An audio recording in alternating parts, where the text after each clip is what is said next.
Isosceles triangle के ये vertex है, क्या है? वर्टेक्स है। तो पहले सबसे पहले जानो कि अगर ये ट्रायंगल एक आइसोसेलेस ट्रायंगल है, उसका क्या है कंडीशन? अगर इसको मैंने मान लिया ए वर्टेक्स, इसको मान लिया बी वर्टेक्स, इसको मान लिया सी वर्टेक्स, तो ए वर्टेक्स में कितना दिया कोऑर्डिनेट? 5, -2, इसका कोऑर्डिनेट कितना है? 6, 4, और इसका कितना है? 7, -2। अब सैली मानना है पहला, फर्स्ट को ए बी और उसके बाद सी मान लेना है। अगर ये आइसोसेलेस ट्रायंगल आपको पता है इसके दो साइड क्या होता है आपस में? इक्वल। तो इसमें आपको दिखा कि कोई भी दो साइड, कोई भी अगर इक्वल हो गया और एक अनइक्वल है, एक क्या है? तभी कहलाएगा आइसोसेलेस ट्रायंगल कहलाएगा, अदरवाइज नहीं होगा। अगर मान लो अगर कह दिया यहाँ पे कि ये इक्विलेटरल ट्रायंगल क्या है? इक्विलेटरल है, क्या है? तो उसमें क्या होगा? ये इक्वल, ये इक्वल और ये इक्वल, इन दोनों का डिस्टेंस, इन दोनों का डिस्टेंस और इन दोनों का डिस्टेंस क्या होगा? इक्वल होगा। अगर तीनों इक्वल आ, मान लो A B equal to B C equal to A C आ गया, तो वो बन जाएगा इक्विलेटरल।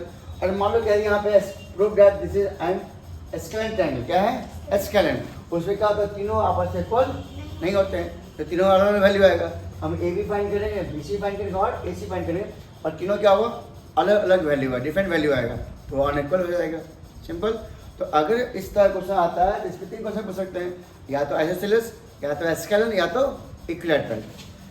अगर है इक्विलेटरल तो क्या करना होगा? तीनों को हमको इक्वल दिखाना होगा।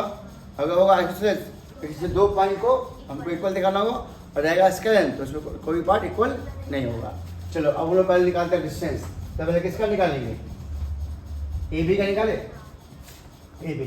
तो किसी घटाना मैं पहले बता दिया, तो याद रखना है कि जो बड़ा वाले उसमें से छोटा वाले घटा पहले। अगर ऐसा है तो यहाँ पर जाएगा 6 में से 4 जाएगा, 6 में सॉरी 5 जाएगा, होल स्क्वायर अब प्लस 4 और माइनस क्या जाएगा? +2 का होल स्क्वायर। देखो गलती मत करना, इसमें हमने इसको घटाया तो 6 - 5 और 4 माइनस और -2 हो गया ना, तो माइनस प्लस, ठीक है?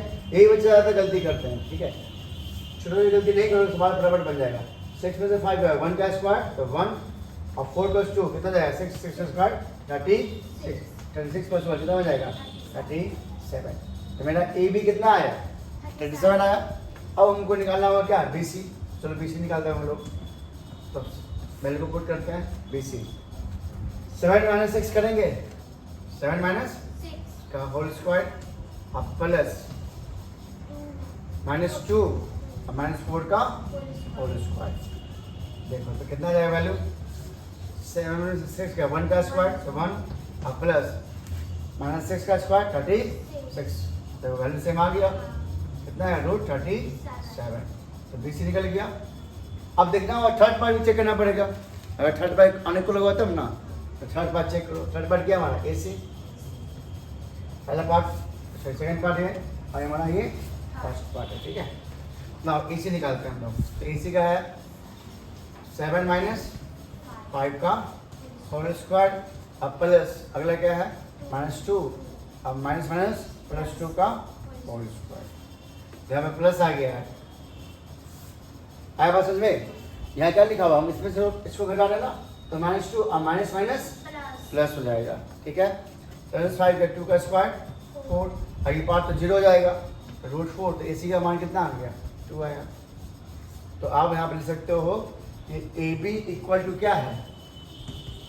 बी सी है, बट नॉट इक्वल टू क्या है? ए सी। इसलिए बन जाएगा आइसोसेलेस ट्रायंगल। उसका दो साइड इक्वल, लेकिन थर्ड साइड इक्वल नहीं होगा। अगर यही होता तीनों इक्वल तो क्या बन जाता? इक्विलेटरल। और तीनों होता अनइक्वल तो क्या बन जाता? एस्केलेंट। समझ में आ रहा है? तो अगर समझ आ रहा है तो वीडियो को जो लाइक दे और दोस्तों को वीडियो जरूर शेयर करें, ठीक है? चलिए देखते हैं क्वेश्चन नंबर 5।